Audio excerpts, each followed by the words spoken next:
Let's go rolling in with head men's basketball coach Josh Schertz for our weekly report. Coach, let's first get right to it and look back to last week. A pair of 33-point wins, kind of a weird number, but it just kind of fell that way. Let's first look at the Brevard game. Started a little bit slow, but then next thing you know, kind of how we've been, seems like for most of the year, but not to this degree, a 45-6 run, and all of a sudden you're up by nearly 40 points and come away with an 88-55 victory. So just after you went back and watched the tape, how do you assess that win? Well, I thought, we struggled, obviously, offensively for most of the first half. I thought we did a pretty good job defensively. We had a couple breakdowns, gave up, I think, 2 backdoor layups and ones, went the wrong side of their chin series twice, gave up layups, so gave up 10 points on what would be, scouting report points. But outside of that, I thought we were really in tune. Brevard does a good job of really testing your how solid and how smart you are, and I thought for the most part our guys did a really good job, and so when the minute to go in the first half we're up 31-25 as opposed to being down 45-31 or something, and we obviously shots started to fall, went on a big run and continued to defend. I thought that was the key. We defended at a high level, rebounded at a high level, got us out in transition. I thought we got, we moved the ball, did a good job of attacking the matchup zone. They made a couple of adjustments. We had to adjust to their adjustments, and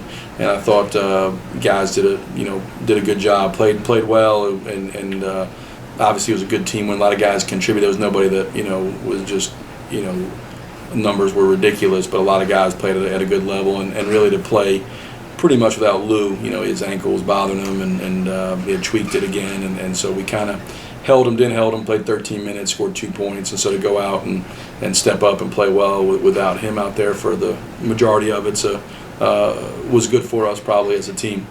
Well, and then, the big game on the radar was the Wingate game. Go there on Saturday. They're receiving votes in the NABC poll, 25th in the country, in the Division II media poll.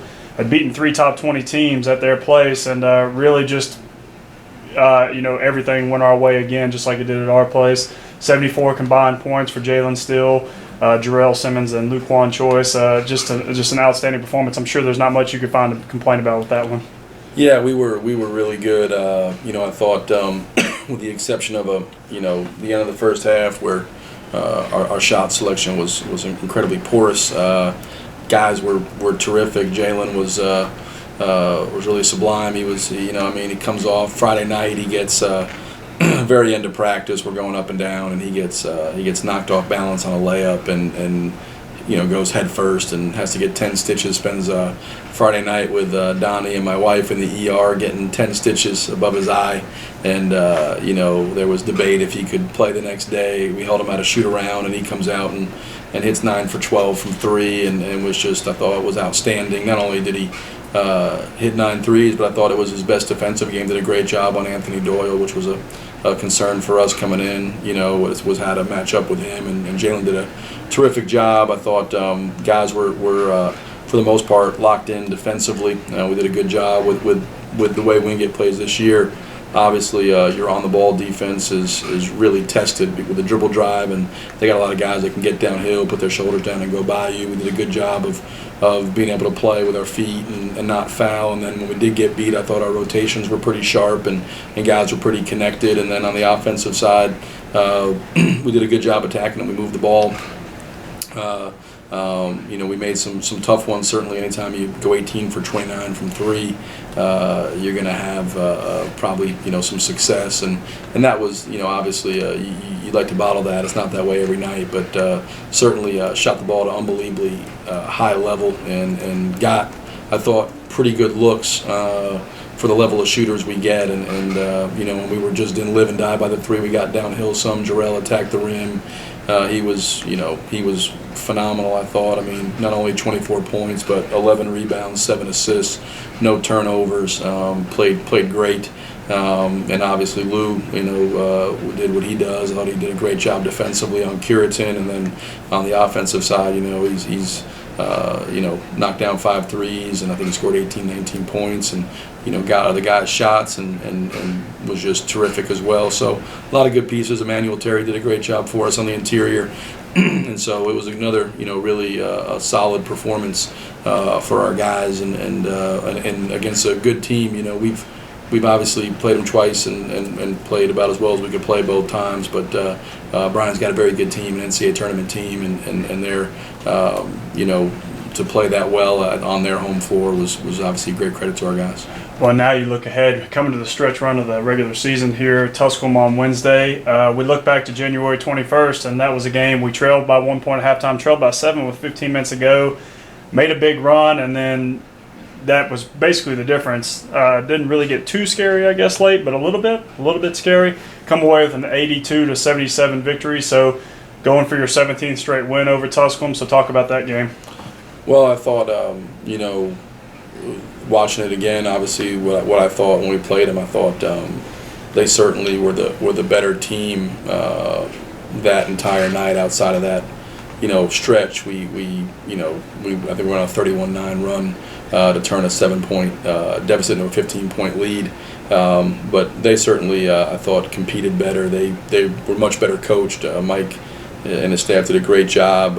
Executed at a much higher level than we did. Just were the much better team that night. We were fortunate to get the win. We're going to have to certainly play better. They're a much better team on their home floor than they are on the road. We'll have to play and coach much better than we did here to have a chance to win. Over in Greenville, Mike's got a team that is really, it's probably underrated, but they're as versatile offensively as anybody in our league. They can play, huge with Schoen and Mounts. They can play. They got 2 really good stretch fours in Zach Davis and Hartle. They can post Darius Carter, who's a guard, but he's can get down there and is a great slasher post guy. And they're even now playing some really small with Davis and Hartle at the 4-5 and playing almost like 5 guards out there. So they have great versatility offensively. They got a lot of ways they can score. They're averaging 81.5 a game. And so again, they're a good team, and we'll have to play at a much higher level and do things at a much higher level than we did here on the 21st to get a win over Pioneer Arena. Well, we don't want to look too far ahead, but then Newberry comes in here, a team that seems like they've kind of hit their stride of late. For their last, they've won 5 of their last 7 and 3 in a row heading into the week. We obviously know the challenge they present. Yeah, I mean, and 5 out of 7, and really a buzzer beater from Carson Newman, and I think they led Queens under 3 minutes to go from winning 7 straight.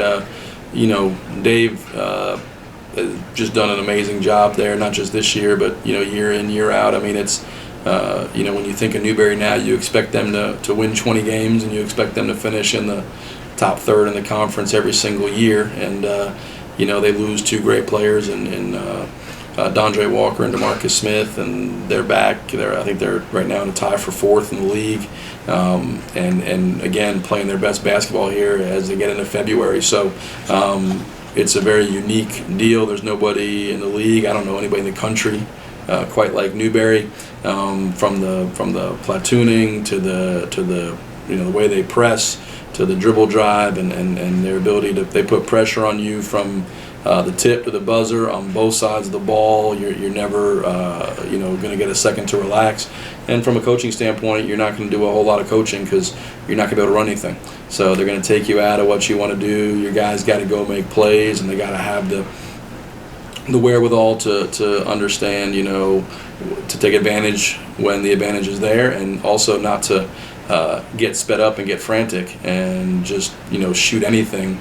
And so to find that balance, certainly you want to attack and take advantage of numerical advantages, but you also need to know when they're not there, and then be able to run offense and search for a good shot. So they present a tremendous challenge. Each week in this league is difficult, and part of the difficulties, obviously, outside of just the good players and the good teams, is the myriad of styles you go against. And you see, a Brevard team that runs the Princeton plays a matchup zone. You play a Wingate team that's a dribble drive and really sound defensively, hard hedge, front to post type team. You come in and play, Tusculum, and they're going to, much softer defensively, kind of go under stuff, but they've got unbelievable versatility offensively. And then you got Newberry, where it's going to be absolute chaos for 40 minutes. So that's part of the challenge, and what makes this in my opinion, as good a league as there is in the country, top to bottom.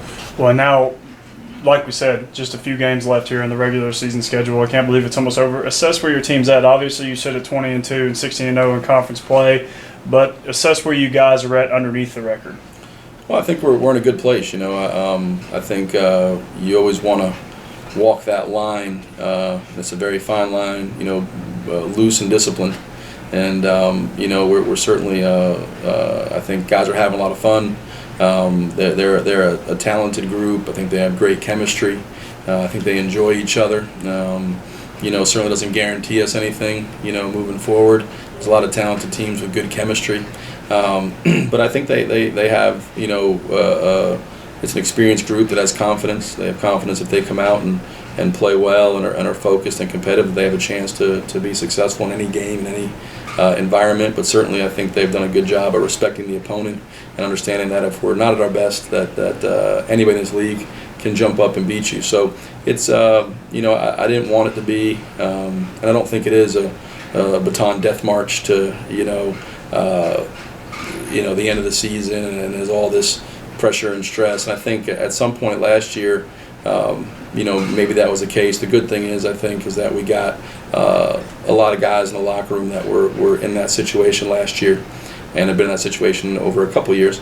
And for the most part, and I think until the very end last year, it was kind of always been a very loose and being around the team, it's a very fun and I'm a laid back guy, and they have a good time, and I think I don't want to lose that. I want to keep them where they are, which I think is loose and disciplined and confident, and they've been obviously at this point very focused, very competitive, and if we continue to do that over the next 3 weeks, we'll have a chance to accomplish some things. But certainly we're going to have to be at our best each and every time out, because we're certainly going to get our opponent's best shot starting tomorrow night at Tusculum.